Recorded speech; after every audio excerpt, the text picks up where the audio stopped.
தமிழகத்தில் பருவகால மழை தொடங்கி இருக்கக்கூடிய சூழ்நிலையில பருவகால தொற்றுகளும் அதிகரிக்க தொடங்கி இருக்கிறது. டெங்கு காய்ச்சலினுடைய பாதிப்பு படிப்படியாக அதிகரிக்க தொடங்கி இருக்கக்கூடிய சூழ்நிலையில எது போன்ற தடுப்பு நடவடிக்கைகளை மருத்துவத்துறையின் சார்பாக எடுத்திருக்கிறார்கள், பாதிப்பு எந்த அளவில் இருக்கிறது என்பது தொடர்பாக நம்மிடம் பேசுவதற்காக தமிழ்நாடு பொது சுகாதாரத்துறையினுடைய இயக்குனர் செல்வ விநாயகம் அவர்கள் நம்முடன் இருக்கிறார். அவரிடமே கேட்கலாம்.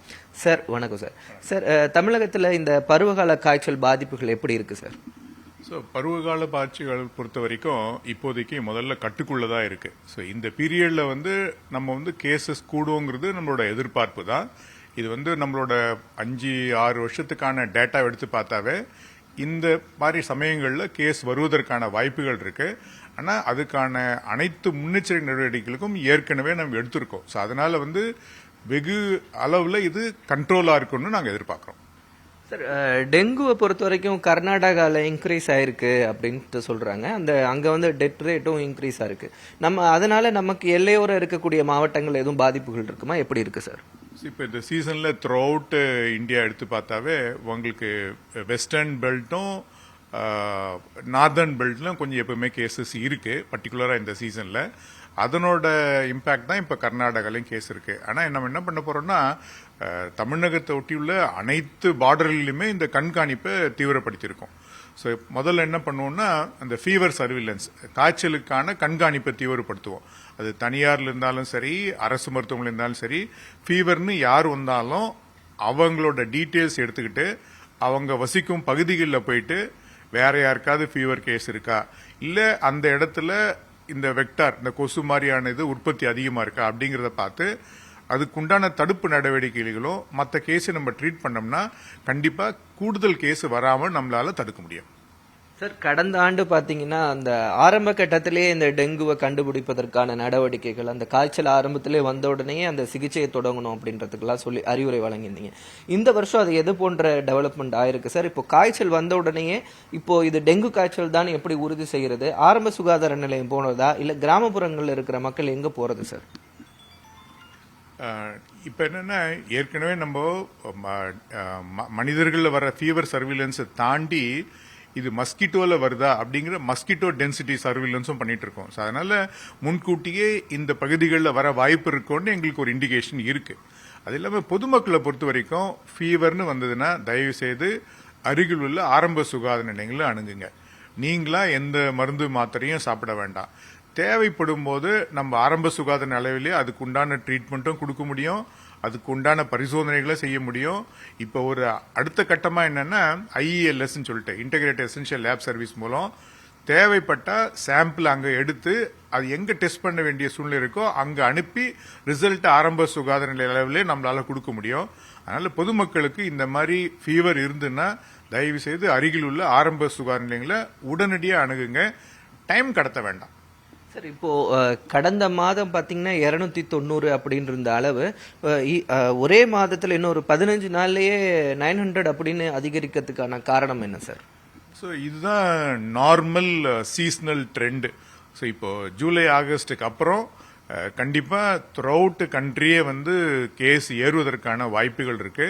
தமிழ்நாட்டை பொறுத்த வரைக்கும் நமக்கு இந்த 6 மந்த்ஸ் தான் கிரிட்டிக்கல் 6 மந்த்ஸ். பர்டிகுலரா மான்சூனுக்கு அப்புறமோ இல்ல இப்ப நடக்கிற மாதிரி அடுத்தடுத்து விட்டு விட்டு மழை வந்தா இந்த பீரியட்ல கொசு உற்பத்தி அதிகமா இருக்கும். ஸோ இந்த பீரியட்லயும் நம்ம கேஸ் வர கூடுதலா இருக்கும். ஆனா என்னன்னா இதுக்கு உண்டான எல்லா முன்னெச்சரிக்கை நடவடிக்கைகளும் எடுத்துட்டு இருக்கோம். ஒன்னு ஏற்கனவே சொன்ன மாதிரி இந்த ஃபீவருக்கான கண்காணிப்பு. ஸோ அடுத்தது எந்தெந்த ஏரியாலாம் வர வாய்ப்பு இருக்கோ அங்க கூடுதல் பணியாளர்கள், கூடுதல் கண்காணிப்பு உள்ளாட்சி அமைப்புகளோட சேர்ந்து பண்ணிட்டு இருக்கோம். மூணாவது பார்ட் அவேர்னஸ் ஜெனரேஷன். அதாவது ஸ்கூல் குழந்தைங்களுக்கும் சரி, பொதுமக்களுக்கும் சரி, அவங்களோட சுற்றுப்புறத்தை சுத்தமா வச்சுக்கணும்ன்றது. அடுத்து ஹாஸ்பிட்டலோட இன்ஃப்ராஸ்ட்ரக்சர் டெவலப்மெண்ட். ஸோ அனைத்து மருத்துவமனைகளும் ஆரம்ப சுகாதார உள்ளிட்ட அதாவது பரிசோதனைக்கு தேவையான மருந்து மாத்திரைகள், சிகிச்சைக்கு தேவையான மருந்து மாத்திரைகள் இதெல்லாம் போதுமான அளவுக்கு கை இருக்கு.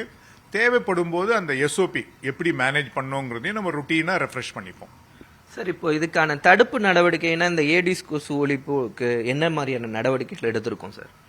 ஸோ இந்த கொசு ஒழிப்பு நடவடிக்கைகள் பொறுத்த வரைக்கும் உள்ளாட்சி அமைப்புகளோட சேர்ந்து தான் பண்ணுவோம். ஏற்கனவே சொன்ன மாதிரி எந்த இடத்துல கேஸ் இருக்கோ அங்க கூடுதல் பணியாளர்கள், கூடுதல் கவனிப்பு பண்ணுவோம்.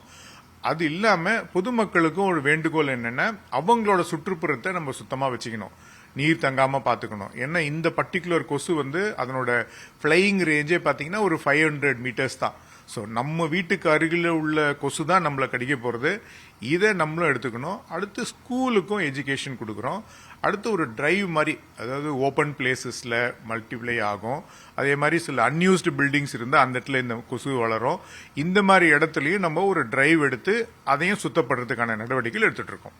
சார், குறிப்பாக பார்த்தோம்னா நம்ம தலைநகரான சென்னை, அப்புறமேட்டுக்கு மேற்கு தொடர்ச்சி மலை ஒட்டிய மாவட்டங்களில் அதிக பாதிப்பு வருடம் ஏற்பட்டுட்டே இருக்கும். இப்போ இந்த போன்ற இந்த மாநகரங்களில் எது போன்ற நடவடிக்கைகள் எடுத்திருக்கோம் சார்? ஸோ இப்போ எல்லா இடத்துலையுமே பார்த்தீங்கன்னா உள்ளாட்சி அமைப்புகள் தான் நமக்கு இது முழு ஒத்துழைப்பு கொடுத்து அவங்க தான் லீட் பண்ணிட்டு இருக்காங்க. ஸோ உள்ளாட்சியை பொறுத்த வரைக்கும் 2 பண்ணுவோம். ஒன்று வந்து ஏற்கனவே நமக்கு ஹாட் ஸ்பாட்ஸ்ன்னு சொல்லுவோம். ஸோ இந்த இடத்துல கேஸ் வருவதற்கான வாய்ப்பு இருக்கு, இல்லை முந்தைய காலங்களில் இந்த இடத்துல கேஸ் வந்திருக்கு அப்படிங்கிற ஏரியாவை ஐடென்டிஃபை பண்ணி அந்த இடத்துல ஃபோக்கஸ் எடுத்துப்போம். இன்னொன்று ருட்டீனாகவே நம்மளோட என்டமாலஜிக்கல் டீம் இருக்கு. ஸோ இவங்க வந்து இந்த இடத்துல மஸ்கிட்டோ டென்சிட்டி அதிகமாக இருக்குன்னு ஒரு ரிப்போர்ட் கிடைக்கும். ஸோ அந்த இடத்த ஃபோக்கஸ் பண்ணுவோம். தேர்ட் தான் நான் ஏற்கனவே சொன்னேன், நம்மளோட மஸ்கிட்டோ சர்வீலன்ஸ். ஸோ இதை வச்சு நம்ம ஏரியாவை ஐடென்டிஃபை பண்ணுவோம்.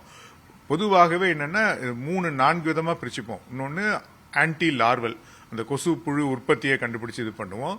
அந்த டென்சிட்டி கூடுதலாக இருக்கும்போது ஃபாகிங் மாதிரி ஒரு ஆன்டி அடல்ட் மெஷர்ஸ் எடுத்து கண்ட்ரோல் பண்ணுவோம்.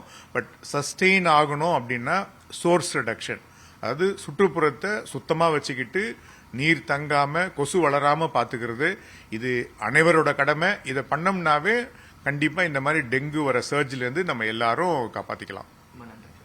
பருவகால காய்ச்சல் அதிகரிக்க தொடங்கி இருக்கிறது, அதுக்கு தடுப்பு நடவடிக்கைகளும் சுகாதாரத்துறையின் சார்பாக எடுக்கப்பட்டிருப்பது அப்படின்ட்டு சொல்லியிருக்காங்க.